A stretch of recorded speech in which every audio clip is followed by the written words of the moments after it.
আপনি নিজেও তো দেখতেছেন এই যে নাটক সাজাইতেছে তারা, এই যে অস্ত্র মস্ত্র এগুলা দিয়া, এতে ওনাদের লাভটাই। ওনারা দেশের আইন শৃঙ্খলা ঠিক করবে, তো আইন শৃঙ্খলা ঠিক হবে কিভাবে? তো বললো যে আপনারা চলে যাবেন, এরপরে স্যারের প্রমোশন হবে, এইটাই লাভ। তো আমি বললাম যে একটা প্রমোশনের জন্য আমার জীবনটাকে ধ্বংস করে দিল।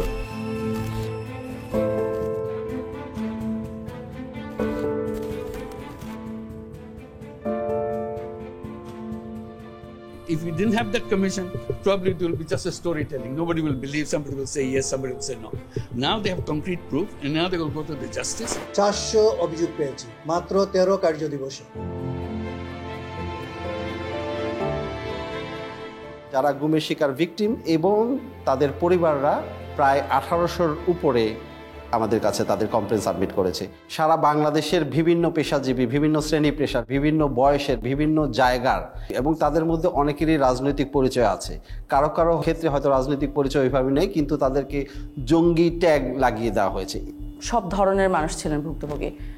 দিনমজুর ভুক্তভোগী আসেন আমাদের কাছে, অত্যন্ত ধনী ভুক্তভোগী আসেন, কলেজ পড়ুয়া ছাত্র আসেন, যেমন তেমন নারী ভুক্তভোগীও আছে।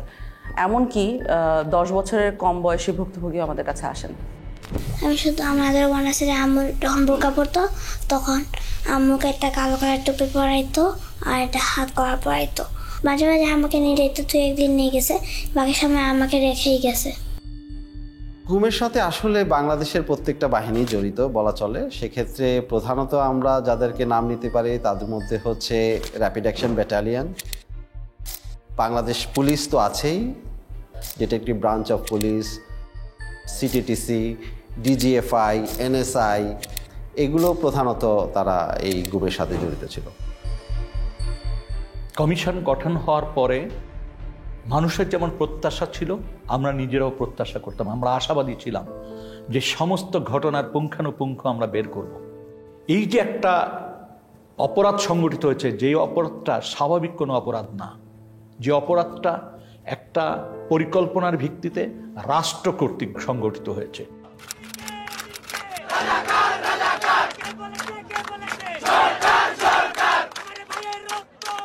5ই আগস্ট পরবর্তী সময় সরকার তো পরিবর্তন হয়েছেই, কিন্তু এর মানে না যে বাহিনীগুলোতে যারা দোষী তারা পরিবর্তন হয়েছে নেসেসারিলি। স্পেশালি প্রথম দিকে সবই তো একই মানুষ ছিলেন, এবং ওনারা জানতেন এবং সঠিকভাবেই জানতেন যে আমরা যদি একজন বন্দীকে কোনো একটা স্পেসিফিক বন্দিশালায় লোকেটেড করে ফেলি, অর্থাৎ সে ওই জায়গায় ছিল এটা নিশ্চিতভাবে বলতে পারি, তাহলে তার বন্দিত্বের জন্য দায়ী কে তা ইমিডিয়েটলি বলা সম্ভব। কারণ ওই বন্দিশালার চাবিটা কার হাতে ছিল, কোন বাহিনীর কন্ট্রোলে ছিল, সেই বাহিনীর ঊর্ধ্বতন কর্মকর্তারা দোষী। এই ব্যাপারটা যেমন ওনারাও বুঝতে পেরেছেন, আমরাও বুঝতে পেরেছি। এই কারণে 5ই আগস্ট পরবর্তী অত্যন্ত দ্রুততার সাথে প্রচণ্ড লেভেলে এভিডেন্স ডিস্ট্রাকশন হয়। Destruction of evidence is itself a criminal offense. Just মনকে মন কাগজ পুরানো হয় সব জায়গায়। ডিজিএফআই বলেন, র্যাব ইন্টেলিজেন্স বলেন, এনএসআই বলেন, সব জায়গায় এভিডেন্স পুরানো হয়। তারপরে বিভিন্ন জায়গায় এই ধরনের পুরো এন্টায়ার বিল্ডিংয়ের স্ট্রাকচার পরিবর্তন করে ফেলা হয়।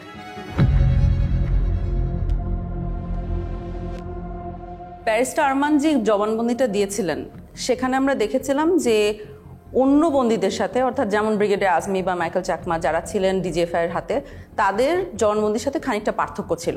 তার মধ্যে দুটো খুব নোটিসেবল পার্থক্য আমাদের জন্য ছিল। সেটা হলো যে অন্যদের চোখ 24 ঘন্টা বন্ধ থাকতো না, হাত 24 ঘন্টা বাঁধা থাকতো না, ব্যারিস্টার আরমানের থাকতেন। যেই স্থানে আমাকে আটকে রাখা হয়েছিল সেখানে সকল বন্দীদেরকে 24 ঘন্টা চোখ বেঁধে রাখা হতো, 24 ঘন্টা হাত করে রাখা হতো। কোথায় আছি বলা হতো না, কয় তারিখ বলা হতো না, সময়টা বলতো না। আমি বারবার তাদেরকে বলতাম যে নামাজ পড়ার জন্য সময় জানা দরকার, কীভাবে নামাজ পড়বো, তারা বলতে বলা যাবে না, আদেশ। তখন আমরা বুঝতে পারি যে উনি এবং ব্রিগেডিয়ার আজমি, মাইকেল চাকমা একই লোকেশনে ওনাদেরকে রাখা হয়নি, অন্য কোথাও ছিলেন উনি। তো সেল থেকে বের করে তখন আমি চোখ বাঁধা অবস্থা থাকলেও আমি ক্লিয়ারলি আমি বুঝতে পারি যে আমি বের হয়ে একটু কয়েক কদম সামনে যে একটা ছোট্ট সিঁড়ি ক্রস করে ঘুরতেছি, তারপরে লেফটে আবার যে আয়নাঘরে ওনাকে রাখা হয়েছিল সেখানে ঢোকার সময় উনি সিঁড়ি দিয়ে উঠেছেন এবং ঠিক তার পরে কয়েকটা সিঁড়ি নেমেছেন। এখন এটা শুনেই আসলে সাথে সাথে বুঝে যায় যে উনি কোথায় ছিলেন, কারণ গোটা বাংলাদেশে সিম্পলি একটা জায়গায় আছে, একটা বন্দিশালায় আছে যেটা এই পার্টিকুলার বর্ণনাকে ম্যাচ করবে। তো ওইখানে উনি এক পর্যায়ে বলেন যে ওনার পায়ের নিচে ছিল মসৃণ টাইলস, সাদার মতো, এবং ঠান্ডা ছিল। এই ছোট্ট সিঁড়ি যখন ক্রস করে যাই তখন এটা 5 থেকে 7 কদমের সিঁড়ি হবে এবং খালি পায়ে আমাকে যতবার বের করা হয়েছে তখন খালি পায়ে পরে যে আমাকে জুতা পরা হয়েছে বের করা হয়েছে, খালি পায়েটা আমি একদম ক্লিয়ারলি বুঝে দিয়েছি এটা সিঁড়ি টাইলস লাগানো সিঁড়ি ছিল। কিন্তু ওই রুমে অলরেডি আমরা অক্টোবরের মধ্যে অভিযান একটা চালিয়েছিলাম, আমরা ইন্সপেক্ট করে এসেছিলাম, ওখানে কোনো টাইলস ছিল না, ওটা সম্পূর্ণ সিমেন্টের একটা ফ্লোর। সো আমরা কর্মকর্তাদের ডেকে অফিসারদের ডেকে জিজ্ঞেস করা শুরু করি যে টাইলস কই। একটা সিঁড়ির পাশে যখন যে এই মার্কটা থাকে, what does it indicate do you think? কারণ আমি তো বিল্ডিং এর এক্সপার্ট। টাইলস, এই সিঁড়ি টাইলড ছিল। এটা এই প্রশ্নটা আমার মনে আছে ওনাদের মোটেও পছন্দ হয় না, কারণ ওনারা এত বড় বড় কর্মকর্তা, আমরা জিজ্ঞেস করছি টাইলস কই, কথার তো কোনো মানে নাই। কিন্তু আমরা শিখছিলাম টাইলসের ভিতরে এই মিস্ট্রিটা লোকেটেড, এটা যদি সলভ করতে পারি আমরা মিস্ট্রি সলভ করতে পারবো। ওই সিঁড়ির তো দুইটা সাইড থাকে, একটা লে সাইড একটা লে সাইড, তো ওপর দিকে সিমেন্ট দেওয়া হয়েছিল, কিন্তু এই সাইডটায় ওইখানে মিস করে দিয়েছিল সিমেন্ট দিতে। তো ওখানে যেটা ছিল টাইলসের পিছনে দেখবেন গ্রিড আছে, চারকোনা গ্রিডের ছাপ রয়ে গেছিল। তা আমরা ওই ছাপগুলো দেখে বুঝতে পেরেছিলাম যে টাইলস অবধারিতভাবে ওখানে ছিল। ব্যারিস্টার আরমানকে আমরা ছবি আঁকতে বলেছিলাম যে আপনি আঁকেন তো, যে আপনার চোখ বন্ধ ঠিক আছে কিন্তু সিঁড়ি দিয়ে নেমে আপনি কোন দিকে যান। তো উনি একটা ছবি এঁকে দিয়েছিলেন সুন্দর করে, যে সোজা যে বাইরে গেলে সেলে ঢোকা যায়। এখন আমরাও সোজা যে বাইরে ঢোকা যায় না, কোথাও দেয়ালের সাথে ধাক্কা লাগে। ওইখানকার যখন ছবি ব্যারিস্টার আরমানকে দেওয়া হয় তখন ব্যারিস্টার আরমান বলেন যে এখানে কি কিছু হয়েছে দেয়ালে, দেয়ালটা মানে কি জানি একটা তারতম্য আছে, এরকম একটা উনি ইন্ডিকেশন করেন।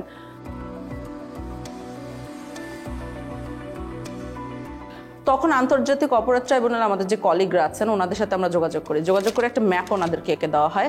সেখানে বলা হয় যে এই দেয়ালটা মাপেন, আপনি ইন্টারনাল যে দৈর্ঘ্য এটা মাপেন, অ্যান্ড দেন বাইরে যে ওই একই দেয়ালের এক্সটার্নাল দৈর্ঘ্য মাপেন। যদি 7 ফিটের উপরে পার্থক্য পান তাহলে বুঝবেন যে এইখানে কোনো একটা সেল আছে যেটা দেয়াল দিয়ে ঢেকে দেওয়া হয়েছে। তো ওনারা মাপেন, মেপে আমার মনে আছে যে আমাকে খুব এক্সাইটেডলি ফোন দিয়ে বলেছে যে 10 ফিটের উপরে জায়গা আছে যেটা খুঁজে পাওয়া যাচ্ছে না। এখানে দুটো দরজা ছিল, এই দরজা দিয়ে আমরা ঢুকতে আগ্রহী, যেটা আমরা চাই না সেটা হলো লিঞ্জের যে মাঝখানে যেগুলো কিছুতে আঘাত থাকে। তো ওই যে জায়গাগুলোতে একটু তারতম্য দেখা যাচ্ছিল দেয়ালে, সেই জায়গাগুলোতে ছোট ছোট ফুটা করা হয় এরকম হাতুড়ি দিয়ে পিটিয়ে। তো ওই ফুটার ভিতরে মাথা গলিয়ে দেখা যায় যে ঠিক ব্যারিস্টার আরমান যে বর্ণনাটা দিয়েছেন যে সেল, টাইলস, বাথরুম সব অক্ষত অবস্থায় আছে, ওরা জাস্ট নতুন দেয়াল বানিয়ে দিয়েছিল ওখানে। হ্যাঁ, আমরা ব্যারিস্টার আরমানের রুম পেয়ে গেছি। এখন টাইলস কতটুকু আছে, টাইলসগুলো কিন্তু যে করে হোক বাঁচাতে হবে, ঠিক আছে? উনি টাইলস চিনেন, যাতে কোনো টাইলস নাই না হয়ে যায়। ওই যে অ্যাকচুয়ালি ওরা এখান থেকে বের করে নেয় জিনিস, ওরা টাইলসগুলো এখান থেকে উঠায় ভিতরের স্টোর। 8 বছর এখানেই যাই। I couldn't stay all night for this. They used to blindfold us and handcuff us. In the night, they used to handcuff us to the back. They wouldn't tell us where I was. They wouldn't tell us even the time for prayers. Literally, it felt like I was buried alive. এরকম হতো যে 24 ঘন্টা জঙ্গিদের হাত দিয়ে বসে রাখতো, কিছু দিতেন না দিতেন। হুমাম কাদের আমাকে বলেছিলেন যে ওনার সেলের একটা অংশে উনি খোদাই করে এসেছিলেন ওনার নামের ইনিশিয়ালসগুলা। মেডিকেল সেলের ভিতরে ঢুকলে আপনি যদি ঘুরে যান, দরজা ফেস করেন, বাম পাশের কর্নার মাঝামাঝি জায়গাটার মধ্যে একদম কোনায় একটা ডেট লেখা আছে আর আমার ইনিশিয়ালস লেখা আছে, HQC লেখা আছে এবং ডেট লেখা আছে যেদিন আমাকে গুম করা হয়। তো আমি যখন ওখানে যাই এবং ওখানে খুঁজি ও যে রুমটা আমরা সন্দেহ করে ওনাকে রাখা হয়েছে, তো শিওর হবো কিভাবে যে ওই রুমে ওনাকে রাখা হয়েছে, কারণ ওই রুমটা রং টং করে ফেলা হয়েছিল অগাস্ট 5-এর পরে। তো একটা সাইড দেখে সন্দেহ হয়, তখন ওনাকে যে ওই সাইডটা দেখায় ভিডিও কলে যে এটা কি চেনা লাগছে কিনা, তখন উনি বলেন যে হ্যাঁ ওই ইনিশিয়ালটা খোদাই করে রেখেছে। তো আপনি যখন খোদাই করে রাখেন তার উপরে রং করে দিলেও খোদাইটা রয়ে যায়।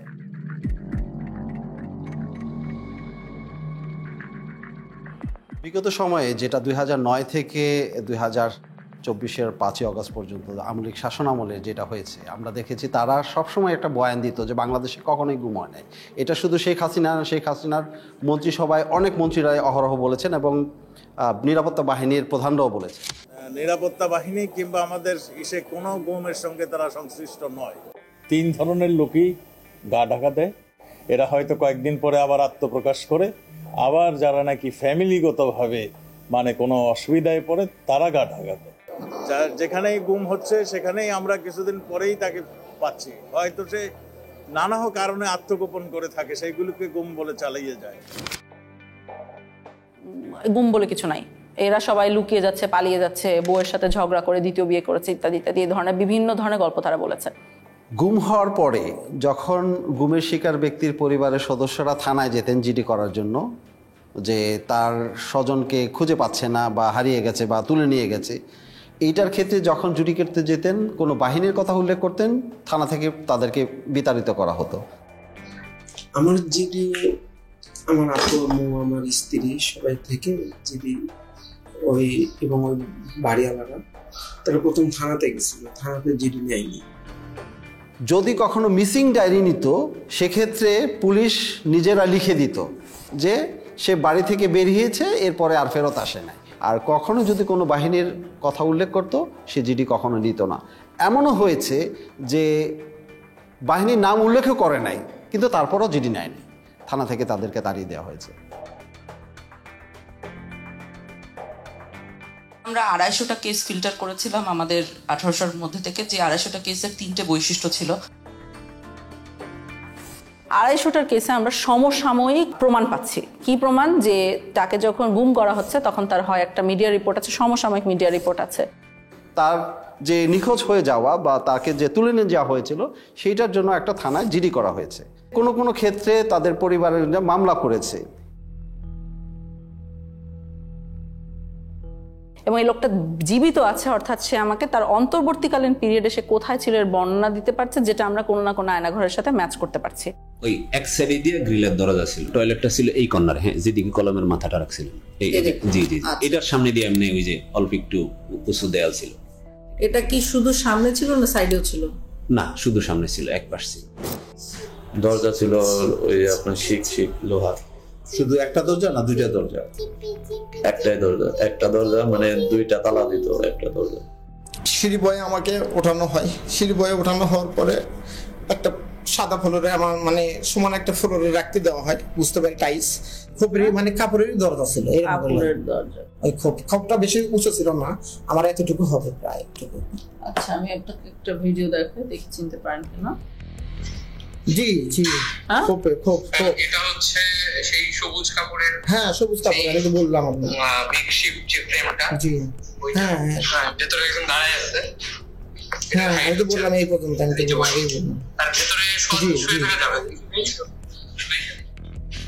এবং তাকে যখন প্রডিউস করা হচ্ছে তখন তার বিরুদ্ধে একটা মামলা দিয়ে প্রডিউস করা হচ্ছে, অর্থাৎ কোনো একটা নিরাপত্তা বাহিনী মেনে নিচ্ছে যে তাদের হেফাজতে এই লোকটা আছে। প্রত্যেককেই কিন্তু একাধিক মামলায় দেওয়া হয়েছিল এবং অলমোস্ট সবার বিরুদ্ধেই জঙ্গি বিরোধী যে তকমাটা লাগানো হয়েছিল এবং সন্ত্রাস দমন আইনে মামলা দেওয়া হয়েছিল। এতে যেটা হচ্ছে যে এই কেসগুলো হয়ে গেছে সেসব কেস যেখানে দুই সাইডে প্রমাণ আছে। সে যখন নাই হয়ে যাচ্ছে সেটার সমসাময়িক প্রমাণ আছে, সে যখন রিঅ্যাপিয়ার করছে সমসাময়িক প্রমাণ আছে, এবং তার মধ্যবর্তী যে জায়গাটাতে ছিল সেটার বর্ণনা কোথাও ম্যাচ করা যাচ্ছে। অনেক ক্ষেত্রে দেখাচ্ছে একজন বন্দী আরেকজন বন্দীকে দেখছে বা তার গলার স্বর শুনতে পারছে বা তার পরিচয় জানতে পারছে গুম অবস্থায়, তখন তার একজন একজনের সাক্ষী হয়ে যাচ্ছে। এই দিক থেকে মানে দ্বিতীয় বা তৃতীয় নাম্বার ছেলে একটা ছেলে ছিল, ও হচ্ছে যে একটু যতটুকু মনে হলো মানসিক সমস্যা ছিল, প্রচুর কান্নাকাটি করতো আর চুলটা পাল্টা বকা করতো। 16 বছরের ছেলে অনেক কান্নাকাটি করতো। তারপরে আমরা তাকে খুঁজে বের করেছি, পরবর্তীতে একটা সাইকেলের দোকানে সে কাজ করছিল এবং মানসিক ভারসাম্য লুজ করেছে। মনে রাখবেন ওই ছেলেটাকে আমরা কেন খুঁজে পেয়েছিলাম, কাজ তার চারপাশের বন্দিরা, 2 বছরের বন্দিরা আমাদেরকে এসে বারবার করে বলতো ওখানে একটা ছেলে অনেক কাঁদতো, আমাদের কেস সলভ করার আগে ওই ছেলেটাকে খুঁজে বের করেন, আমাদেরকে জানান ওই ছেলেটার কি হয়েছে, বেঁচে আছে কিনা। বেশ কয়েকজনকে পাই যারা সবাই রেকগনাইজ করতে পারছে যে ছেলেটা আছে কিন্তু জানি না কোথায় আছে, জানি না কোথায় আছে, এইভাবে করে চলতে থাকে আনটিল একজন বলে। ওই ছেলেটাকে পরবর্তীতে আমি জেলে দেখছিলাম, তোর আবার হচ্ছে যে এরকম হাতে সবগুলো হাতে মোটামুটি ছিল আপনার কেটে ফেললে বা নখ উঠাই ফেললে টাইপ এরকম থাকে না, ওই টাইপের মানে একদম ফাটা ফাটা সবগুলো ছিল আর কি। তখন কাশিমপুর জেলের কোথায় দেখেছে, কাশিমপুর জেলে পাগলা সেলে দেখেছে, তখন আমরা পাগলা সেলের রেজিস্ট্রি বার করি। সমস্যা হয়েছে যে ওই সময় পাগলা সেলের রেজিস্ট্রি তো অনেকের নাম ছিল আর এই ছেলের নাম আমাদের জানা ছিল না, তো আমাদের কিছুই লাভ হয় নাই। তো আরও একজন লোক এসেছিল একবার একদম শেষে, যার সাথে কথা হয়েছে, আমি জানি না তাকে কেন বলেছিলাম, ওনার আসলে জানার কথা ছিল না, উনি একই বাহিনীর হাতে ছিল না, উনি আরেকটা বাহিনীর হাত থেকে উনি কাশিমপুরে গিয়েছিলেন। তখন সে বলে আমি তাকে আরেকবার দেখেছি গত বছর। তখন আমরা বলি যে আপনি কি আবার খুঁজে বের করতে পারবেন কিনা দোকানটা। ভদ্রলোক খুবই ভালো, উনি আসলে খুঁজে বের করে তখন ওই ছেলে এবং ছেলের বাবাকে নিয়ে আসেন। থানা থেকে খবর আসলো, তখন ওখানে যে ওকে কেমন দেখেছেন? আমরা দুইটা এই ফায়ের নোক আর হাতের নোক ছিল না ওই সময়, দূরে থেকে দেখছি তো ছিলই না। একবার হরাপ দিয়েছিলাম, ওরা করতে না বলতে পারি না। ওকে কি মানসিকভাবে সুস্থ মনে হচ্ছিল? না, মানসিকভাবে সুস্থ আছিল না। ওইখানে আমরা যে ডগ দেখছিলাম, মানে কথা আমি একটা জিজ্ঞেস আরেকটা উত্তর দিছিল। আমি যে জিজ্ঞেস খাওয়া দাওয়া করছো, তুমি কোন সময় আইছো? এখন ছেলেটাকে যদি আপনি জিজ্ঞেস করেন যে তুমি কেমন ছিলে ওখানে, হ্যাঁ, ও কিন্তু দেখবেন ওর ওয়ে অফ কোপিং, এটা আমাদের কাছে লক্ষণীয়। যে কিছু মানুষ কোপ করছে আল্লাহকে স্মরণ করে, কিছু মানুষ পরিবারকে স্মরণ করে, ওর ওয়ে অফ কোপিং ছিল ভুলে যাওয়া। ও বলেছে আমার কিছু হয় নাই।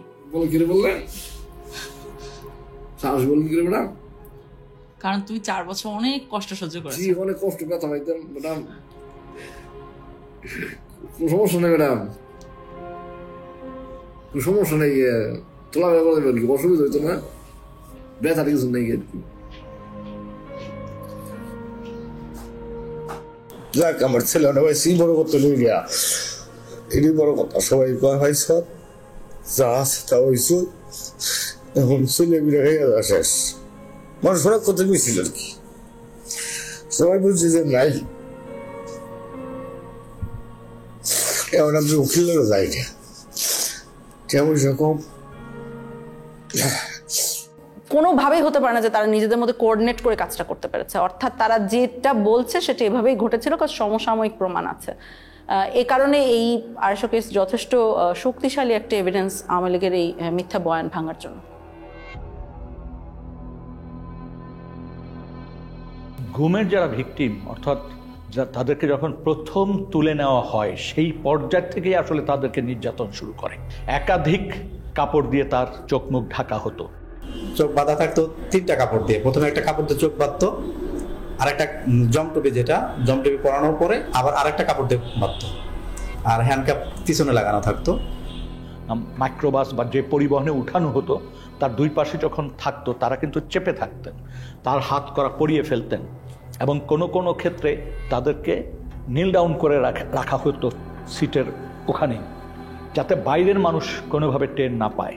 গান বাজনা বাজানো হতো যাতে কেউ ধারণা না করতে পারে যে এই গাড়িতে কাউকে তুলে নেওয়া হচ্ছে। তারপর তাকে যখন নির্দিষ্ট স্থানে নিয়ে গোপন সেলে যখন তাকে বন্দি করবে, তাকে নামানো হতো যখন কোনো ক্ষেত্রে তাকে 2 পাশ থেকে উঁচা করে রাখতো, যাতে কোনোভাবে অনুধাবন না করতে পারে যে সে কয়টা স্টেপ দিয়ে উপরে উঠছে। প্রত্যেকটা গোপনশালায় আসলে অত্যন্ত ভয়ানক, এবং আপনি যদি দেখেন যে গোপন বন্দিশালার সাইজগুলো, দৈর্ঘ্য প্রস্থ, এখানে মানুষকে রাখাটাই হচ্ছে টর্চারের শামিল। এইখানে যারা আসে এইখানে আসে, এখান থেকে লোক নিয়ে যায়। কোথাও যদি ট্রান্সপোর্ট করে, যে ঢাকা থেকে লোক নিয়ে অন্য কোথাও পাঠাবে, এখান থেকে 4 জন 2 জন এখান থেকে নিয়ে, আমি এরকম একবার 3 জন লোক নিয়ে এসে ট্রান্সপোর্ট করছি কর্মীতে লতে। একবার গেট দিয়ে ডুবে, সাথে হাতের বাম পাশে, না হাতের ডান পাশে আর কি। আমি যদি একদিক ডুবে, হাতের ডান পাশে। সাইজ কি সেলগুলার? স্যার টয়লেট টাইপ স্যার, বুঝিয়ে বলুন। টয়লেট স্যার, মানে একটা টয়লেটের দৈর্ঘ্য প্রস্থ 3 ফিট বাই 8 ফিট স্যার, এরকম লম্বা, লোহার গেট লাগানো স্যার, সাইকেল লাগানো। Look at how tiny this room is, and it's still divided into 7 different cells. Look, I'll just come into this one to show you how small it is. I'm about 5 feet 4 inches tall, and I can stand up straight in this particular one, but I cannot extend my arms all the way out. But if you go just next door to this one over here, take a look. I cannot stand up straight. I cannot extend my arms. And imagine that people spent weeks, months, or even years in these cells. পাশে কোনো স্থানে তাকে নেওয়া হতো যেখানে জিজ্ঞাসাবাদ করার জন্য নানান ধরনের যন্ত্রপাতি ব্যবহার করা হতো। দেখা গেছে 8-10টা সেল আছে, তার সাথে একটা জিজ্ঞাসাবাদের ব্যবস্থা বা একটা রুম আছে। সেই রুমে যখন তাকে নেওয়া হতো, 2-1টি বাক্য বিনিময় করার পরই তাকে মারধর শুরু করে দিত। আর যখন মারতো, বেশি মারবে, তখন এই হাত পিছনে দিয়ে রাখতো, আর আমার এই কনুইগুলো, 2 হাঁটু, এগুলাতে খুব জোরে জোরে মারতো। এই মোটা পুলিশের হাতে যে মোটা লাঠিগুলো থাকে, এগুলো দিয়ে, এবং এক পর্যায়ে আমাকে বলল যে তোর হাড় থেকে মাংস আলাদা করে ফেলবো। কোনো কোনো বন্দিশালার ভিতরেই টয়লেট, যেখানে তাদেরকে ঘুমাতে হতো রাতে, সেই জায়গায় তারা ঘুমাতে পারতো না। তার কারণ হচ্ছে কমোড থাকতো, ওই কমোডের উপরেই তাদের পা রেখে ঘুমাতে হতো। আমাকে ওখান থেকে টর্চার করে দুইজনে কাঁধে করে ধরে একটা সংকীর্ণ একটা বাথরুমে বললে চলে, আমি 5 ফুট 8 ইঞ্চি পা লম্বা করে আমার হাঁটু পর্যন্ত বাথরুমের ভিতরে চলে যায়, মানে এতটা সংকীর্ণ জায়গা। কিছু সেল ছিল এত ন্যারো, সেখানে বন্দি শুতেও পারতো না, জাস্ট পা গুটিয়ে কোনো মতে ওখানে থাকতো। যেন সাইজ ছিল 3.5 ফিট বাই 4 ফিট এরকম সাইজের। নিয়ে যাওয়ার পরে যেখানে আমাকে নিয়ে গেল সেটা হলো একটা ছোট একটা সেল। ছোট সেল বলতে 3.5 ফিট পাশে, আর লম্বা হলো আপনার 4 ফিটের থেকে একটু বড়। অর্থাৎ আমি সেজদা দিলে মাথায় লেগে যেত, আবার রুকু দিতে গেলে পিছনের সাইড লেগে যেত গ্রিলের সাথে, এরকম একটা অবস্থা ছিল। যারা বন্দি ছিল ওই বন্দিশালায় থাকাটাই হচ্ছে দুঃসহ মানসিক যন্ত্রণার একটা বিষয়। আমাকে ওই রকম একটা ফ্লোরের সাথে এরকম করে হাত দিয়ে এরকম করে আস্তে আস্তে বাড়ি দিতে হতো। বাড়ি দিয়ে একটু শব্দ হলে তারা লাঠির ইশারায় বাথরুমে নিয়ে যেত। বাথরুমের জন্য তারা মারতে দেরি হতো, অনেকে 8 মিনিট সময় দিত আমাকে। 8 মিনিটের বেশি হলে আমাকে বিলম্ব দিত, মারতো, আবার লাঠির ইশারা দিত, অনেক বকাবকি করতো। এক ধরনের যন্ত্র ব্যবহার করতে হতো, যে হাতে শিকল দিয়ে ওই যন্ত্রের সাথে আংটা পরিয়ে দিয়ে মেশিন চালু করলে তাকে আস্তে আস্তে ছাদের দিকে ঝুলিয়ে ফেলা হতো। এই ঝুলন্ত অবস্থায় ঘন্টার পর ঘন্টা রাখার ঘটনা আমরা শুনেছি, এমনকি মানে 24 ঘন্টার কথাও আমরা অনেক ক্ষেত্রে পেয়েছি। আমাকে ওই ফ্যান লটকায় এরকম একটি এর মধ্যে গামছা দিয়ে এরকম প্রায় 15 দিনের মতো ঝুলিয়ে রাখছে। শুধু আমি টয়লেট এবং নামাজ এই দুইটা আর খাবার সময় আমাকে ছাড়া রাখতো, আর এইরকমভাবে সবসময় ঝুলিয়ে রাখছে। কোনো কোনো বন্দিকে হ্যান্ডকাপ পরিয়ে জানালার গ্রিলের সাথে বেঁধে রাখা হতো সার্বক্ষণিক, এবং সে শুতেও পারতো না, ওইভাবে কোনো মতো বসে থাকতো। এই যে এর জানালার মধ্যে একটা হাতে এই পাশে ঝুলাই রাখছে, আর একটা হাতে এই পাশে। এই 5 দিনের মধ্যে 3 দিন এইভাবে আমাকে লকআপের সঙ্গে ঝুলাই রাখা হয়। শুধু একটাই দোষ ছিল আমার, আমি বলছি আমি নিকাব খুলবো না, আমি পর্দা করি। যেখানে হ্যান্ডকাপ পরা হয়েছে সেখানে কেটে গেছে, রক্ত পড়েছে, তারপরও কিন্তু তাকে নামানো হয়নি, বরং ওখানে পিটানো হতো এবং নানান কথা জিজ্ঞাসাবাদ করা হতো। এই ওনাদের নাম জিজ্ঞেস করতেছে, এর মধ্যে আমাকে কি করলো, পানি ঢাললো, মুখে গামছা দিয়ে পানি ঢাললো।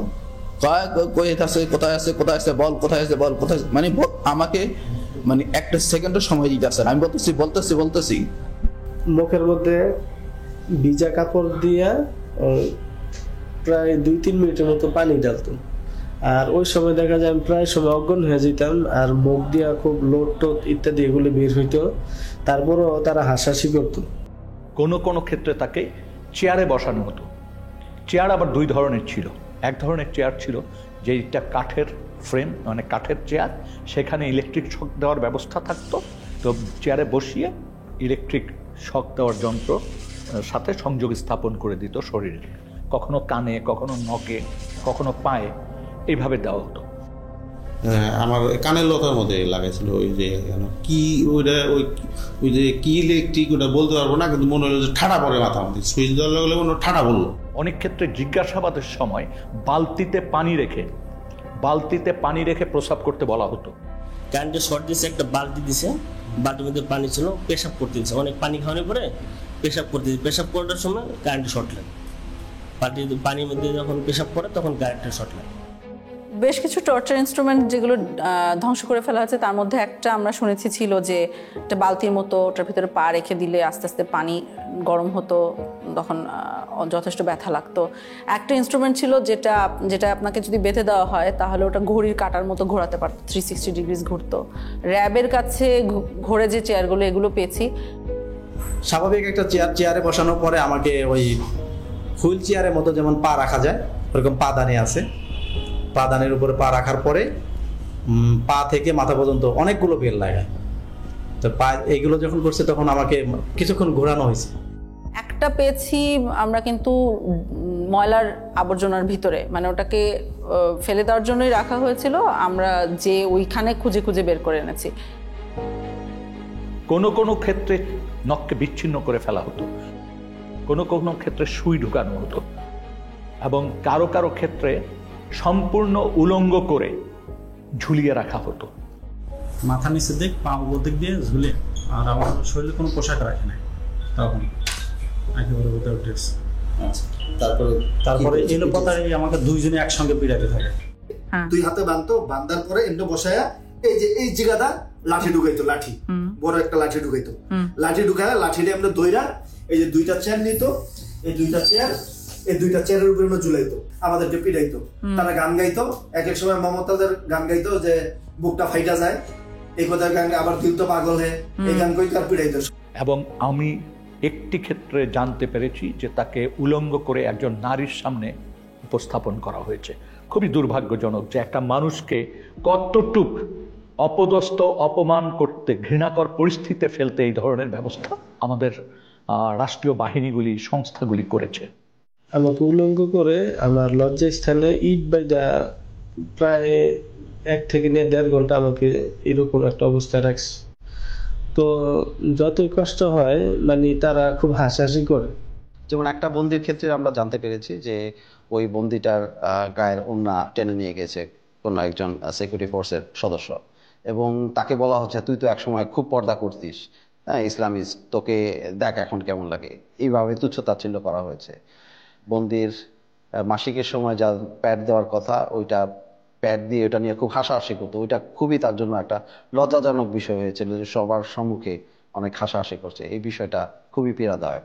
মানে আমার পিরিয়ডের ডেট ছিল অনেক লেটে, এই পরিমাণ টর্চার করার আমি এত পরিমাণ মানে অসুস্থ হয়ে যায়, সাথে সাথে আমার পিরিয়ড হয়ে যায়। তারপর ওনাদেরকে বলি যে আমার তো প্যাড লাগবে, পরে এটা নিয়ে অনেক হাসাহাসি করে ওরা। মাসের পর মাস 2 দিন 4 দিন গ্যাপ দিয়ে কাউকে কাউকে প্রতিনিয়ত এই ধরনের জিজ্ঞাসাবাদের মধ্য দিয়ে যেতে হয়েছে, মাসের পর মাস, বছরের পর বছর। ওরা কি করলো, আমাকে শোয়াইলো, এই শোয়াই 2 জন আমার বুকে উপরে পাড়া দিয়া ধরলো, আর পিছনে হাতটা এইভাবে বাঁধলো, পা 2টা এইভাবে বাঁধলো, বাঁধে পায়ের নিচে বাঁশ দিল একটা, আর উপরে একটা বাঁশ দিল, আর হাত যেটা বাঁধছে হাতের নিচে এই দিকে একটা বাঁশ দিয়েছে।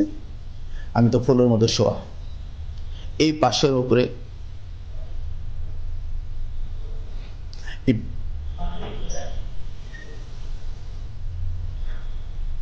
বাঁশের উপরে আমাকে 4-5 জন দাঁড়াই গেছে। তখন আমার মানে ভিতর থেকে মানে আমি আর কোনো কিছু বলতে পারতেছি না, শুধু একটাই প্রশ্ন করতেছে, তোর বাড়িতে কে কে থাকে, তোর বাড়িতে কে কে থাকে। এবং আমরা দেখি এই জিনিসগুলো মানুষের ভিতরে অনেক বড় ভয় রেখে দেয় অনেক দিনের জন্য।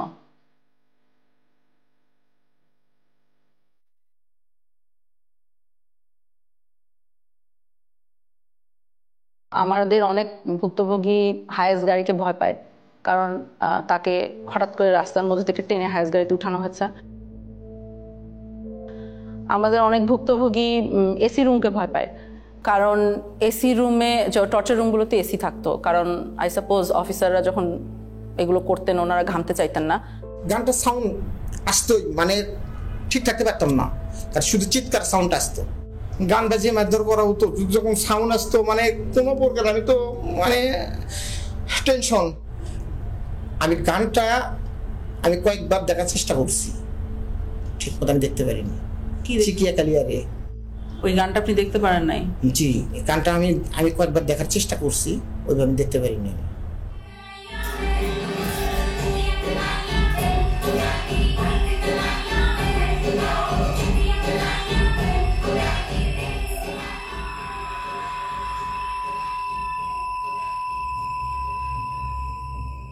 প্রসাবের জন্য আমরা এরকম বাইরেতে হইতো ফ্লোরে, এখানে টাক দিলে আমরা আসবো। প্রসাবে ধরছে মিউজিক ছেড়ে দিছি, ওই আওয়াজও তাদের কাছে পৌঁছায় না। মিউজিকের সাথে তো ওটা হারায় যায়, ওই সাউন্ড তো আর পাবে না। এরকম কিছু প্রসাব পায়খানা করেছে আমার সামনে, আবার এটা আমরাই পরিষ্কার করতেছি। তারা দিয়ে যে করে তারা দিয়ে পরিষ্কার করে। সে আল্লাহর কাছে বলতে যে আল্লাহ আমার মেরে ফেললেই ভালো, এই কষ্ট দেওয়ার দরকার কি। এই মানুষগুলো কিন্তু যারা বেরিয়ে এসছেন জীবন নিয়ে, তারা কিন্তু এটা ভুলতে পারেন নাই। তারা এখনো গভীর রাতে ঘুম ভেঙে যায়, তাদের চিৎকার করেন এই ট্রমার থেকে কিন্তু এখনো বেরিয়ে আসেনি। বাথরুমে একটা নতুন লাক্স সাবান ছিল। হ্যাঁ, এখন ওই লাক্স সাবানের স্মেল আসলে আমার মাথায় কাজ করে না। ওই লাক্স সাবানের ওই স্মেলটা যদি কেউ আমার সঙ্গে গল্প করবে, আমার আমি ভিতরে অস্থিরতা চলে আসে, আতঙ্কগ্রস্ত হয়ে। আর শুধু যে তারা বেরিয়ে আসে নাই তা না, এই সমাজটাও কিন্তু এক ধরনের ভীতিকর ভয়ার্ত পরিবেশের মধ্যে একটা ভয় সমাজের ভিতর কিন্তু প্রবাহিত।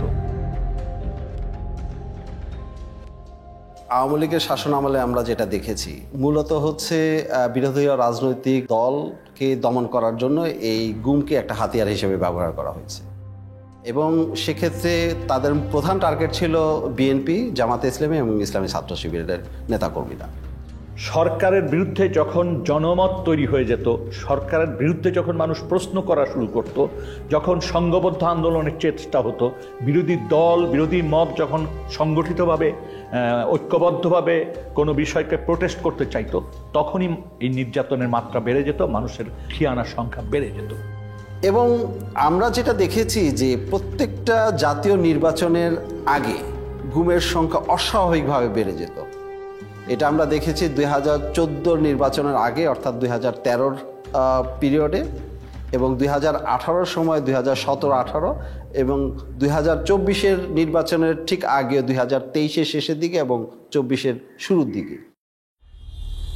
In her second term as Prime Minister, security forces were locking up opposition figures without trial.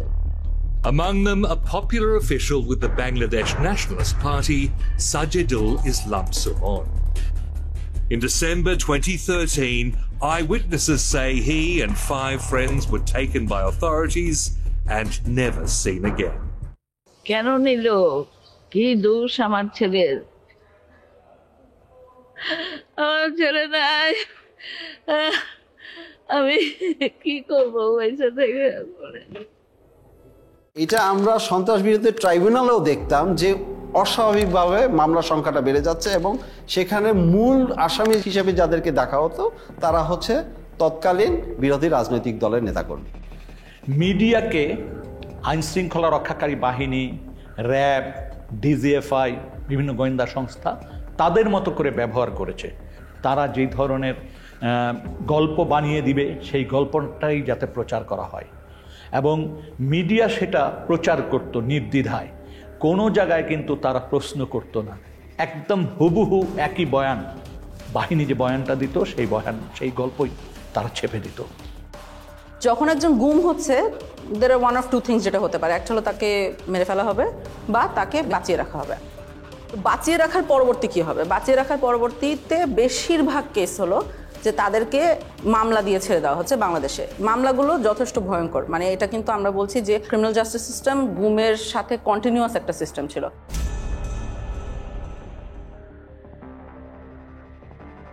ছাড়ার জিনিসটাকে সেটাকে লিগ্যালাইজ করার জন্য, অর্থাৎ তাকে একটা বেআইনি কাস্টডি থেকে একটা আইনি কাস্টডিতে নেওয়ার জন্য একটা মামলা মোকদ্দমা দরকার। সেই কাজটা করতে গিয়ে অনেক মিথ্যা মামলা মোকদ্দমা তাদেরকে জড়িত করে দেওয়া হতো। প্রত্যেকের ক্ষেত্রে একাধিক মামলা দেওয়া হয়েছে, তার মধ্যে একটা মামলা প্রত্যেকের ক্ষেত্রে কমন, সেটা হচ্ছে সন্ত্রাস বিরোধী আইনে মামলা দেওয়া এবং জঙ্গি তকমা দিয়ে দেওয়া, এবং প্রত্যেকটা ভিকটিমের ক্ষেত্রে তাদেরকে দেখা হচ্ছে তাদের কোনো রাজনৈতিক পরিচয় আছে কিনা। তো বলছে তারেক রহমানের অ্যাকাউন্ট ডিটেল বলেন, কোন কোন জায়গায় তার টাকা থাকে। আমি বলছি ভাই আমি জানি না, I don't know, I simply don't know. তো বলছে ম্যাডাম জিয়ার টাকা কোথায় দিয়েছেন, কোথায় রাখে। আমি বলছি আমি জানি না। তখন আবার দিল, আমার 2টা নিক্যাপ তারা দিল, তারপর ফেলে রাখলো। ইভেন সম্পৃক্ততা না থাকলেও যদি দাড়ি টুপি পরে মসজিদে যায়, মাদ্রাসায় যায়, বা এগুলো সম্পৃক্ততার কারণে কিন্তু এই মামলাগুলো দেওয়া হয়েছে। তুই তো জামাতের, তুই শিবিরের কোন পদ আসাস, তুই কী করো সেই সে বলছি আমি একসময় ছাত্র শিবির করতাম, এখন আমি করি না। কেন? আমি মুখে তখন আমার মুখে একটু বড় দাড়ি ছিল, মুখে বড় দাড়ি করি, টাকার উপর এখানে প্যান্ট করি, এই নানান কোয়েশ্চেন। আমার ভাই কেন জামাত ইসলাম করতো, এই টাইপের রিলেটেড কোয়েশ্চেন। ফাঁকে ফাঁকে উনি খুবই বাজে বৃষ্টিভাবে কথায় কথায় গালি দিতেছিল, জঙ্গি, রাজাকারের বাচ্চা, রাজাকারের বাচ্চা বেশি বলতেছিল। তাকে কিছু ভুয়া মামলা দিচ্ছেন, আমরা যেটাকে বলছি কিছু প্যাকেজ কেস দিচ্ছেন, অ্যান্টি টেররিজম অ্যাক্টে দিচ্ছেন, arms act, explosives act, digital security act, এইসবের আন্ডারে মামলা দিয়ে দিচ্ছেন, দেওয়ার পরে তাকে অনেকদিন জেল খাটতে হচ্ছে, এরকম একটা সিস্টেম আছে। 4-5টা মামলায় একই ধরনের ভাষায় ব্যবহার করা হয়েছে এবং ভার্বেটিম ওয়ার্ড ফর ওয়ার্ড। যদি এইভাবে হয় 4-5টা, তাহলে বুঝতে হবে this cases are all manufactured cases. দুটো মামলার আপনার ল্যাঙ্গুয়েজ একরকম হইতে পারে না, কিছু হইতে পারে গোপন তথ্যের ভিত্তিতে, this much. Acting on a secret information, the raiding party went to the place of occurrence and arrested the accused. এটা হতে পারে, কিন্তু বাইকগুলো তো মিলার কথা না। ঘটনার স্থল, ঘটনার তারিখ এবং কিভাবে ঘটনা ঘটেছিল, এগুলো তো আপনার মিলার কথা না। বিশেষ করে সন্ত্রাস বিরোধী আইনে যে মামলা, জঙ্গি ট্যাগ দিয়ে জঙ্গি বানানো, এইটাই কিন্তু প্রথমতই তাকে হিউমিলেট করছে। সমাজ থেকে কিন্তু তাকে প্রথমে বিচ্ছিন্ন করা দেওয়া হলো, পরিবার থেকে প্রথমে বিচ্ছিন্ন করে দেওয়া হলো, এবং তার প্রতিবেশী সবাই কিন্তু তাকে ভিন্ন চোখে দেখে। এই ছেলেটা জঙ্গি, আমরা তো জানতাম না, এটা জঙ্গি পরিবারের সন্তান। তাদের মধ্যে একটা ফোবিয়া ছড়া গেছিল যে এই আপার সাথে হয়তো যোগাযোগ করলে আমরাও অ্যারেস্ট হতে পারি, আর এই মেয়েটার সাথে যোগাযোগ হলে আমরাও অ্যারেস্ট হতে পারি। এটার জন্য আমরাও নিজেদেরকে গুটাই নিয়েছিলাম যে কি দরকার যদি কারো ক্ষতি হয়। বাংলাদেশে জঙ্গি নাই এই কথাটা বলা যাবে না, জঙ্গি ছিল, জঙ্গি এখনো আছে, কিন্তু প্রশ্নটা হচ্ছে যেইভাবে এটাকে ফুলিয়ে ফাঁপিয়ে দেখা হচ্ছে, যেটা প্রোটেক্ট করা হচ্ছে, এইটার খুবই একটা ক্ষুদ্র অংশ হয়তো বাংলাদেশে জঙ্গি আছে। তৎকালীন যে সরকার ক্ষমতায় পাকাপোক্তভাবে টিকে থাকার জন্য এই ওয়ার অন টেররের যেই ন্যারেটিভ, এইটাকে জিয়ে রাখার জন্য এটা তারা চালিয়েছে। Killed by the BNP Jamaat, you know that BNP Jamaat is a terrorist party. They always go for terrorism and nepotism and corruption. I have to prove credibility, right? To whom? To whom? A terrorist party? A terrorist organization? No. এই মামলাগুলো তো বছরকে বছর চলছে, এবং এই মামলার হাজিরা দিতে দিতে তাদের যে অর্থনৈতিকভাবে পঙ্গু হয়ে যাচ্ছে প্রত্যেকটা ফ্যামিলি। এবং আমরা একটা জরিপ করেছি যে মিনিমাম খরচ হয়েছে 7 লাখ টাকার মতো, তাদের হাজিরা থেকে শুরু করে এই মামলা পরিচালনার সব খরচ। অনেক ফ্যামিলি তাদের জমি জমা, তারপরে হচ্ছে বাড়িঘর পর্যন্ত বিক্রি করে দিয়েছে এই মামলা থেকে পরিত্রাণ পাওয়ার জন্য, কিন্তু মামলাগুলো ঝুলছে।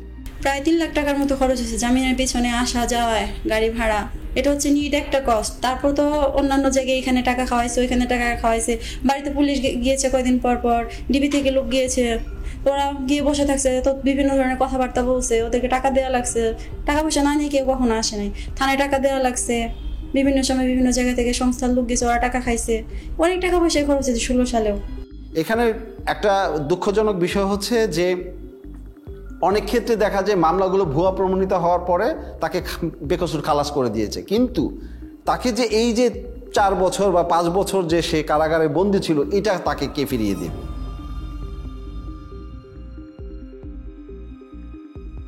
এখন ভুয়া মামলা দিয়ে এগুলোর পক্ষে তো তাদেরকে এখন প্রমাণাদি জোগাড় করতে হবে, প্রমাণাদি পাবে কোত্থেকে? হ্যাঁ, এটা একটা তো তাদের জন্য সমস্যা।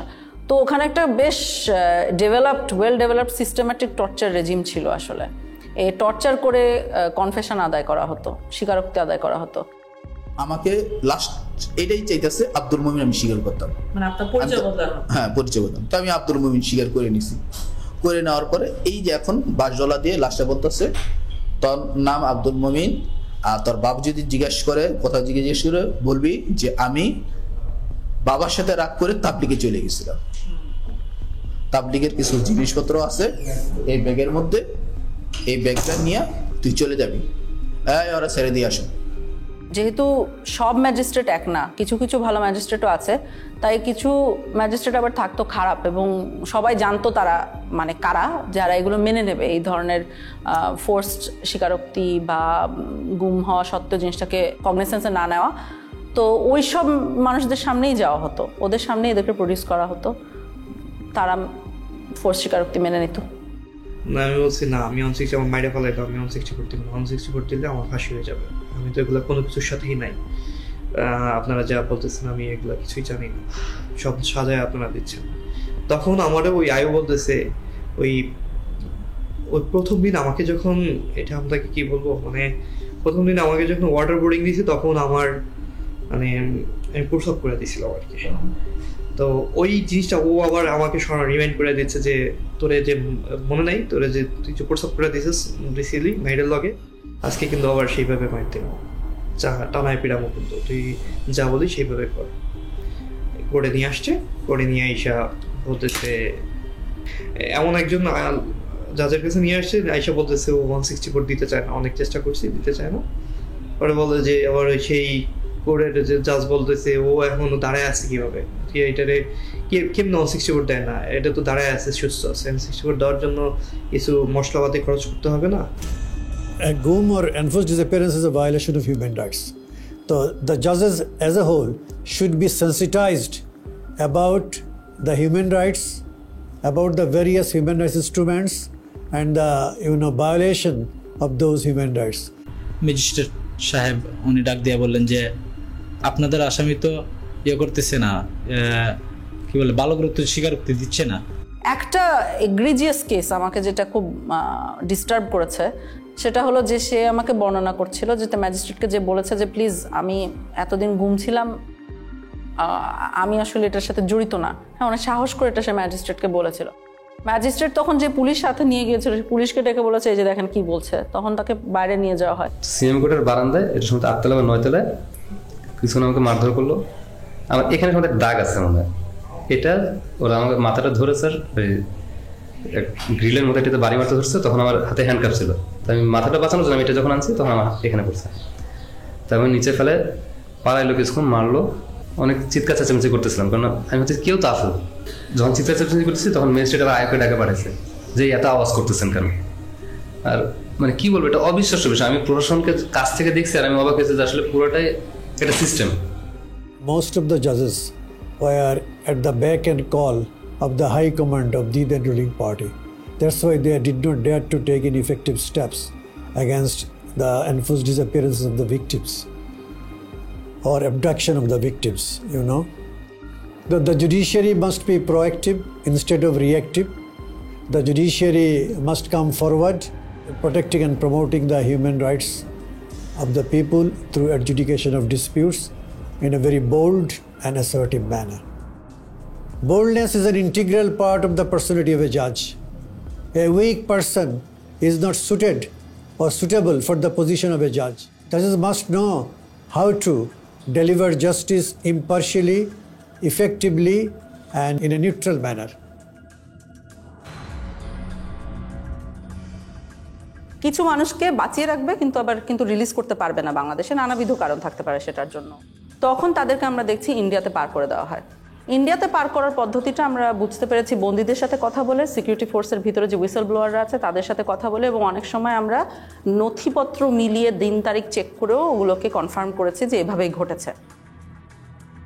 তোমার আম্মায় অনেক কান্নাকাটি করতেছে, এর জন্য অনেক সরাসরি হয়েছে, এর জন্য তোমাকে দেশে রাখা যাবে না, এর জন্য তোমাকে দেশের বাহিরে পাঠাবো আমরা।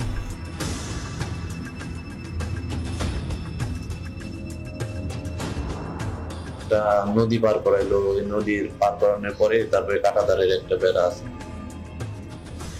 ওই বেড়া দিয়ে আমাকে পার করিয়া তারা নিয়ে গেল।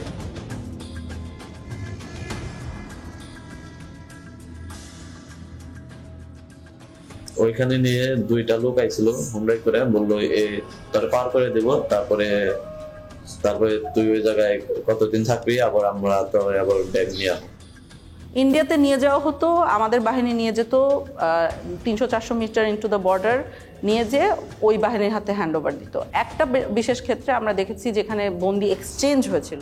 ওরা আবার ওই দেশ থেকে কারা যেন আসছে স্যার, আপনার ওদের ইন্ডিয়ানরা আসছে, ওরা 2জনকে দিল, আমরা 2জনকে দিলাম। মানে ওরা 2জন বন্দিকে দিল, আপনাদের বন্দি 2জনকে ওদেরকে দিয়ে দিল। ইন্ডিয়া আমাদেরকে বন্দি দিয়েছিল, আমরা একজন বাংলাদেশি সিটিজেনকে দিয়েছি। আমার ধারণার সাথে মনে হয় আরেকজন ছিল যার পরিচয় আমরা এখনো বের করতে পারি না। অর্থাৎ আমরা 2জনকে দিয়েছি, একজনকে পেয়েছি। ওই 2জনের মধ্যে একজন বাংলাদেশি নাগরিক, সাথে মিষ্টিও দেওয়া হয়েছে। ওই বাহিনীও মানে ইন্ডিয়ান বাহিনীও মিষ্টি এনেছিল, আমাদের বাহিনীও মিষ্টি ছিল। বন্দি গিফট দেওয়ার সাথে সাথে মিষ্টিও গিফট এক্সচেঞ্জ করা হয়েছিল। এটা আমাকে নিরাপত্তা বাহিনীর যারা ওখানে জড়িত ছিল তারাও বলেছেন, বন্দি নিজেও চোখে দেখেছে এই ঘটনাটা ঘটতে। ইন্ডিয়াতে নেয়ার পরবর্তী কি হতো বন্দিদের আমরা সবসময় জানি না, অর্থাৎ কাদের কথা জানি না, আমরা জানি না ওখানে কাউকে মেরে ফেলা হতো কিনা, যারা মারা গেছেন তাদের খবর আমাদের পক্ষে বের করা এখনো পসিবল হয়নি। যাদেরকে হ্যান্ড ওভার করলো ওদেরকে নিয়ে আবার কি করলেন? ওদেরকে নিয়ে স্যার রাস্তায় দুজনকে স্যার ক্রস ফায়ার দিয়ে ফেলাই দিয়ে আসছে। তবে এটা অবশ্যই হতো যে ইন্ডিয়াতে যারা বাঁচিয়ে রাখা হতো ইন্ডিয়াতে তাদেরকে মামলা দেওয়া হতো, মানে অর্থাৎ ইন্ডিয়ান লিগ্যাল সিস্টেমের ভিতরে তাদেরকে ঢুকিয়ে দেওয়া হতো। সো আনপাসপোর্ট মামলা বলবে, অর্থাৎ ট্রেসপাসিংয়ের জন্য কেস দেওয়া হতো। তখন ওনারা ইন্ডিয়াতে জেল খাটতেন, জেল খাটা পরবর্তীতে আবার ওনাদেরকে বাংলাদেশে পুশিন করা হতো। ভারতের কারাগারে যদি কেউ থাকে সেটার জন্য আমরা বাংলাদেশি বন্দী যারা আছে তাদের তালিকা চেয়েছি পররাষ্ট্র মন্ত্রণালয়ের মাধ্যমে ইন্ডিয়ান অথরিটিকে। কিন্তু সেক্ষেত্রে যে সমস্যাটা দেখা গেছে যে তালিকাটা দিয়েছে সেটা অসম্পূর্ণ, এবং আমরা যেই পিরিয়ডের তালিকা চেয়েছিলাম অর্থাৎ 2009 সাল থেকে 2024 সালের 5ই অগস্ট পর্যন্ত সেটা তালিকা পায়নি। এই সম্পৃক্ততাটা ইন্ডিয়া এবং বাংলাদেশের যে ইল্লিগাল একটা সম্পর্ক, এটা আসলে খুবই ট্র্যাজিক, কারণ এরকম হওয়ার কথা না, হওয়া উচিত না, এবং আমাদের দেশের সার্বভৌমত্বের প্রশ্ন অবশ্যই চলে আসে। কিন্তু হয়েছে, গত 16 বছর এটা হয়েছে। এবং কারো কারো ক্ষেত্রে চরম পরিণতিটা হয়ে গেছে, যেটা আমরা বিভিন্নভাবে জানতে পেরেছি, এবং অনেকে আমাদের কাছে ইতিমধ্যে এই কথাগুলো বলেছেন। এর মধ্যে একটা বড় অংশ আছে যাদেরকে বেশ কিছুদিন জিজ্ঞাসাবাদ করার পরে অথবা কয়েকদিন জিজ্ঞাসাবাদ করার পরেই সিদ্ধান্ত নেওয়া হয়েছে তাদেরকে হত্যা করা হবে। যখন একজনকে মেরে ফেলার সিদ্ধান্ত হতো তখন কাজটা ওরা, যেহেতু ওনারা ট্রেন্ড অফিসার্স, যথেষ্ট এফিশিয়েন্টলি করতো আমরা বলতে পারি। একজন মানুষকে কখনো কখনো মোরগ বলা হতো, কখনো কখনো প্যাকেট বলা হতো, কখনো কখনো সাবজেক্ট বলা হতো। ঊর্ধ্বতন অনেক অফিসার আছেন যারা মিড লেভেলে ছিলেন বা যারা গোয়েন্দা সংস্থাগুলি পরিচালনা করতেন, তাদের নির্দেশনায় তাদের উপস্থিতিতে এই মানুষদেরকে নিয়ে যাওয়া হতো মাইক্রোবাসে করে। টঙ্গীর থেকে রওনা দেওয়ার পর যতগুলি ব্রিজ আছে প্রায় প্রতিটি ব্রিজের গোড়াতেই নিয়ে নতুন যারা অফিসার সংযুক্ত হতেন র্যাবে বা র্যাব ইন্টেলে, তাদেরকে বলা হতো দুজন একজন মোরগ নামাও বা প্যাকেট নামাও, গুলি করো।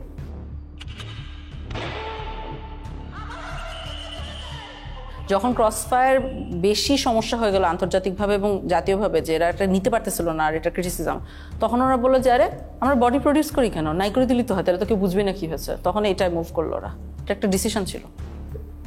একটা জিনিস খুব স্পষ্ট যে এই ঘটনাগুলি ঘটানো হতো, হত্যাকাণ্ডগুলি করা হতো। প্রথম দিকে কিছু লাশ রাস্তাঘাটে পাওয়া যেত, ফেলে যেত, তো কিছুদিন আগে উঠিয়ে নিয়েছিল কারা জন্য। তারপর যখন সন্দেহ হলো যে এটা আইন শৃঙ্খলা রক্ষাকারী বাহিনী বা কোনো গোয়েন্দা সংস্থা, যখন এই জিনিসগুলি মানুষের ভিতর কানাঘুষা হতে থাকলো, তখন কিন্তু আর রাস্তাঘাটে লাশ ফেলতো না।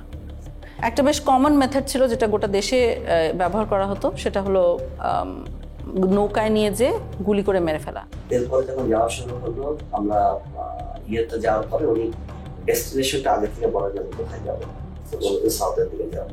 তো যাওয়ার পরে তারপরে বললো যে স্লো ডাউন। যখন স্লো ডাউন বললে তখনই বুঝি যে এখন প্রক্রিয়া শুরু হবে।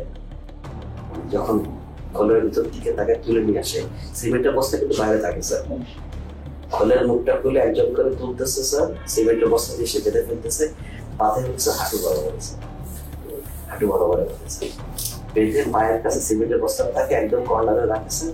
সেকেন্ড ম্যান স্যার চিলোটা দেয় স্যার, চিলোটা দিয়ে ইন্টেক্সে সব। স্যারের পছন্দের জায়গাটা হলো মাথা স্যার, মানে মাথার এখানে বা এই পাশে বালিশ ঠেকিয়ে তারপরে এখন 2 রাউন্ড ফায়ার করে। মানে 2 রাউন্ডটা ফায়ারের প্রয়োজনে যদি কখনো তার মনে হয়েছে কারো হাত কেঁপে গেছে, তখন উনি বলতেন সেকেন্ড শট।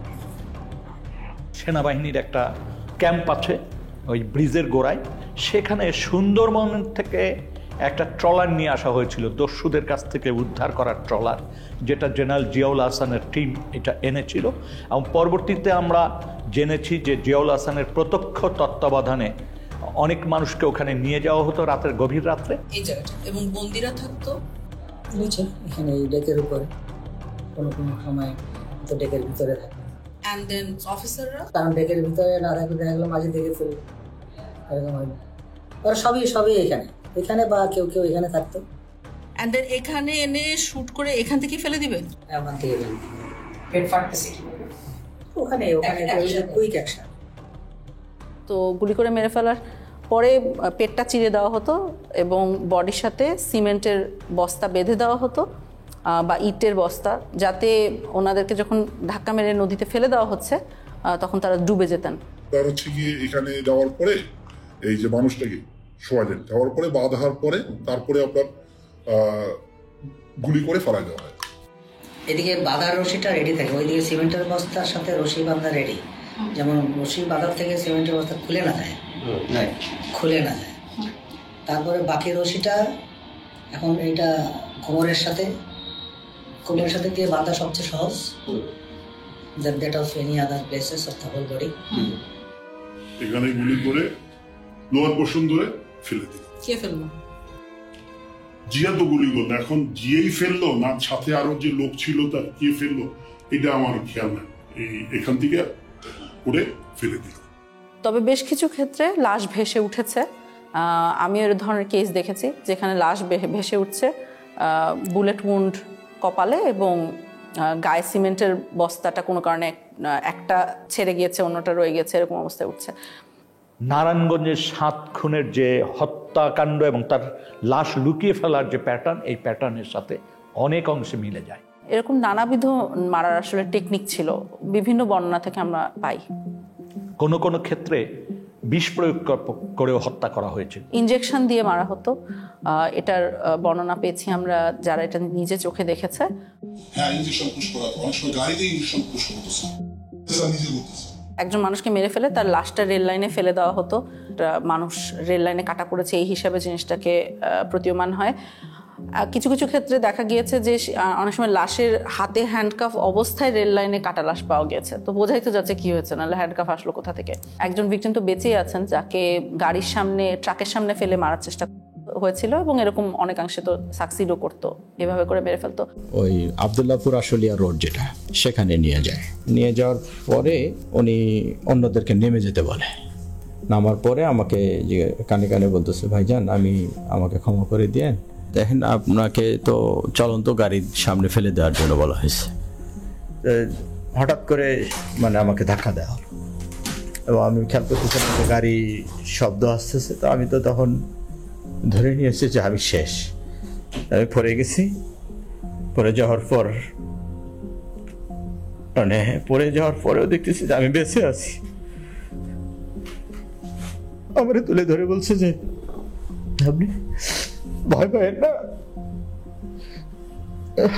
আপনাকে তো আমরা রাস্তায় ফেলে দিয়েছি, কিন্তু গাড়িটা পাশ দিয়ে চলে গেছে। তবে আমি টের পাইছিলাম যে গাড়িটা যখন জোরে খুব রানিং এ আসতেছে, আবার যখন ফেলে দিবে ব্রেক শক্ত করে ধরে পাশ দিয়ে টা করে শব্দ হয়, যেটা ঠিক সেই শব্দটাই আমার কানে আসছে। আমাদের কাছে যারা মুখ খুলেছেন এটাই পূর্ণাঙ্গ তথ্য না, এর কয়েক গুণ সমাজে এখনো রয়েছেন যারা এখনো আস্থা বা সাহস পাচ্ছেন না এই বিষয়গুলি জনসমক্ষে তুলতে বা তারা অভিযোগ করতে। তারা মনে করে যে এমনিই তো আমরা মামলা মোকদ্দমার ভিতর দিয়ে আছি, তারপর আবার এইটা করতে যে আবার কোন ফ্যাসাদে পড়বো, আবার আমার কোন ভোগান্তি হবে। ওই ওপেনলি ওইভাবে সাক্ষাৎকার দিব না, কারণ ওটা এভিডেন্স থেকে যাবে। আমার আজ হোক কাল হোক আমার তো আসলে পরেরটাও চিন্তা করা লাগবে, ফ্যামিলি আছে। এমনি তো অত্যাচারের শিকার হয়েছি, গুম ছিলাম, মিথ্যা মামলা নিয়ে জেলে ছিলাম, এখনো স্টিল নাও হাজিরা দিচ্ছি। ওই 16 সালে গুম হওয়ার কনসিকুয়েন্স এখনো বিয়ার করতেছি। আমার ফ্যামিলি স্টিল নাও সাফারার, আমার ক্যারিয়ার ধ্বংস, সবকিছু হয়ে গেছে।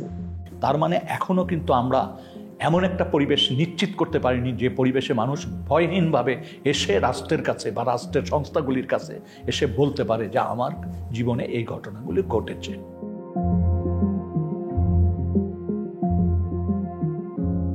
অন্ততপক্ষে গুম কমিশন যাদের ক্ষেত্রে মনে করেছে যে হয়রানিগুলোর থেকে তাদের পরিত্রাণ পাওয়া উচিত, গুম কমিশন থেকে আমরা পরীক্ষা নিরীক্ষা করছি এবং এই ধরনের একটা তালিকাও প্রস্তুত করা হচ্ছে এবং ফলস কেসগুলো যাতে দ্রুত নিষ্পত্তি করে, গুম হওয়া ব্যক্তি ছাড়া পাওয়ার পরও হয়রানির শিকার না হয় এবং এই আদালতের আইনি ব্যবস্থাকে যাতে কেউ আর অ্যাবিউজ করতে না পারে।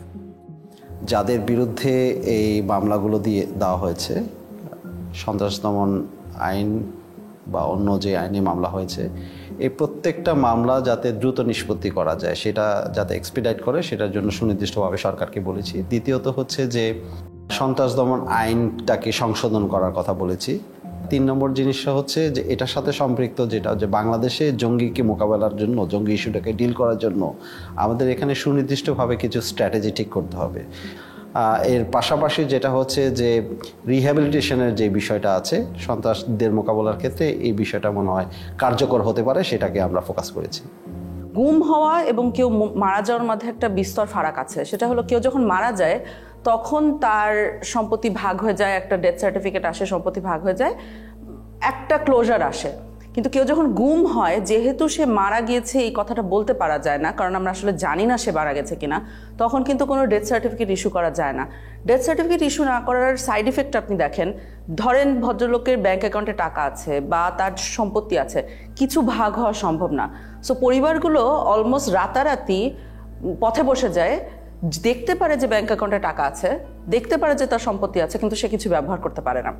সেই জন্য আমরা বর্তমান প্রচলিত আইনের বাহিরে আমরা মনে করি যে এমন একটা আইন করা দরকার যে আইনে কিছু ওভাররাইডিং ক্লজ থাকবে, যে দেশের প্রচলিত আইনের বাহিরে গিয়েও তাদেরকে যাতে একটা আইনগত সুযোগ দেওয়া যায়। যখন একজন মারা যান তখন তার বউ বিধবা হয়ে যান, এটার একটা প্রসেস আছে। কিন্তু যখন একজন গুম হন তখন তার বউ, উনি কি বিধবা না সধবা? কারণ আমরা উত্তরটা জানি না। ভদ্রলোক বেঁচে আছে কি মারা গেছে এটা আমরা বুঝতে পারছি না। এই যে বিশাল সমস্যাগুলো পরিবারগুলোর মধ্যে মানে সৃষ্টি হয়, সেগুলোর কোনো সমাধান তারা পায় না। এবং গত 16 বছর ধরে হাজারে হাজারে পরিবার বাংলাদেশে এই সমস্যাটা ফেস করে আসছে। গুম হওয়া ব্যক্তির ডেথ সার্টিফিকেট ছাড়াই তাদের গুম হওয়ার যে একটা প্রত্যয়ন বা একটা ডিসঅ্যাপিয়ারেন্স সার্টিফিকেট প্রডিউস করে যাতে পরিবার পরিজন যাতে সম্পত্তি ইনহেরিট করতে পারে, সেই জন্য এই কমিশন থেকে কিছু আইন সংশোধনের সুপারিশ করা হয়েছে।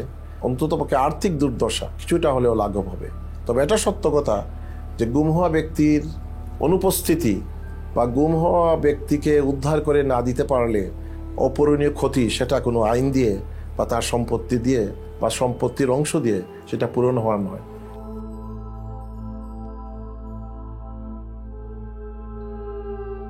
আমরা যদি আমাকে জিজ্ঞেস করেন, আমি মনে করি আমরা আশানুরূপ জায়গায় পৌঁছাতে পেরেছি।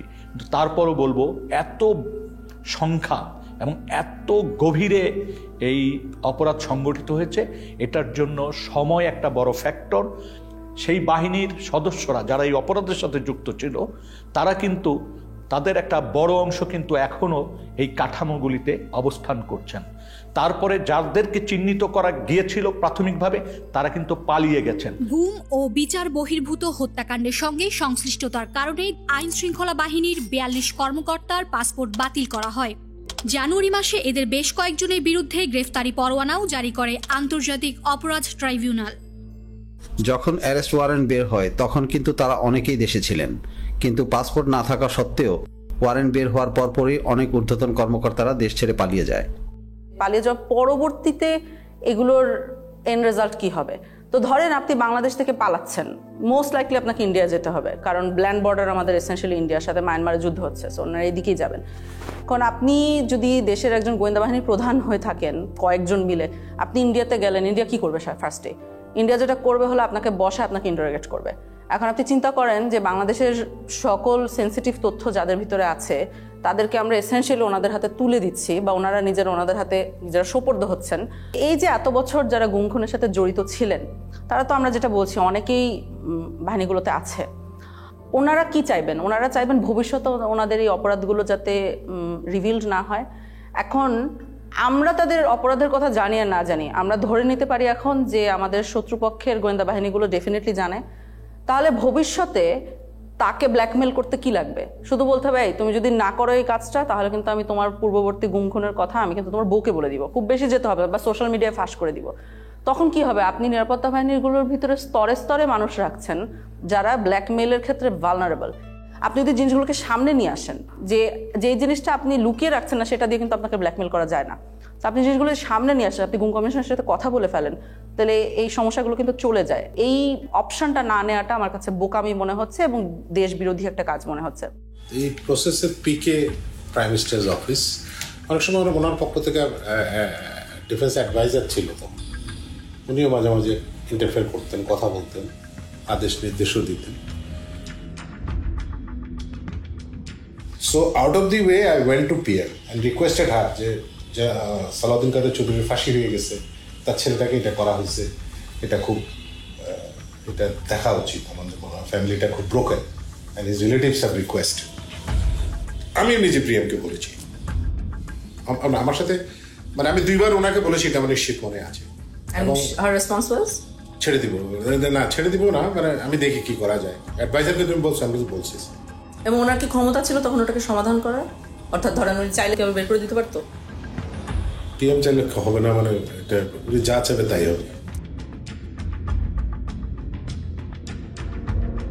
সম্ভাব্য যারা অভিযুক্ত তাদের কারো কারোর সাথে কথা বলার পর যে জিনিসটা পরিষ্কার একটা অবয়ব দাঁড়িয়েছে, সেটা হচ্ছে এই ধরনের ঘটনার সিদ্ধান্ত নেয়ার ক্ষেত্রে যিনি নীতি নির্ধারকদের সর্বোচ্চ জায়গায় অবস্থান করছেন, তৎকালীন প্রধানমন্ত্রী শেখ হাসিনা, তৎকালীন সামরিক উপদেষ্টা তারেক সিদ্দিকী এবং বাহিনীগুলির প্রধান এবং ইন্টেলিজেন্স যে এজেন্সি উইং আছে তার প্রধানদের সমন্বিত নির্দেশনার বাইরে বা কমান্ড স্ট্রাকচারের সর্বোচ্চ পর্যায়ের নির্দেশনার বাইরে এই ধরনের ঘটনা দিনের পর দিন, মাসের পর মাস, বছরের পর বছর ঘটার কোনো সুযোগ নাই।